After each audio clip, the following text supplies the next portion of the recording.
Going to be doing some bookshelf cleaning, and I'm going to share with you what are some of the books that I'm going to keep, why I'm going to keep them, and the rest of them will be donated to secondhand shops. Hi, my name is Khobi, and if you're new to this channel, I'm a registered psychologist and yoga instructor at My Psyche Counseling Services. I post on Mondays on mind, body, and spirit. This channel certainly goes beyond psychology. Now let's talk about the book that I'm going to keep. The book that I'm going to keep, it's called The Prophet. It's written by Khalil Gibran. It was written in 1923. One reason that I'm going to keep this book is that it's timeless. It's very relevant in today's life. It talks about parenthood. It talks about love. It talks about what's right and wrong, what is law.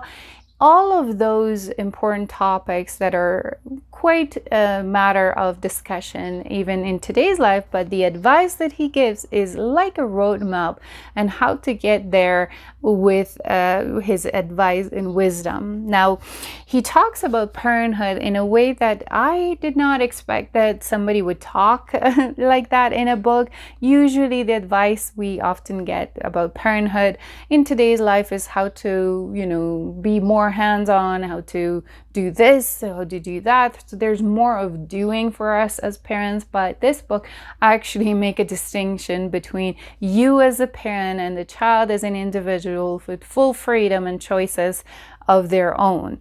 So I like that. I think that's such a good balance to the type of parenting that nowadays sometimes becomes a little bit too overboard. We are overly invested in our children's future. We're overly occupied with that. In fact, some of the cases that I work on as psychologist is that some mothers and fathers are under great stress because of that investment towards child success, and they perceive certain missteps or certain circumstantial problems as significant failures. And when that kind of situation happens, it affects mothers and fathers' mental health.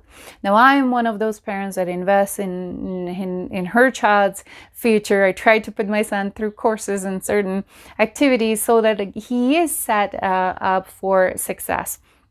However, I think this book is a great reminder that as an individual, they are different. They're not you. They're not an extension of you. They come through you. He specifically says they come through you, but they're not from you.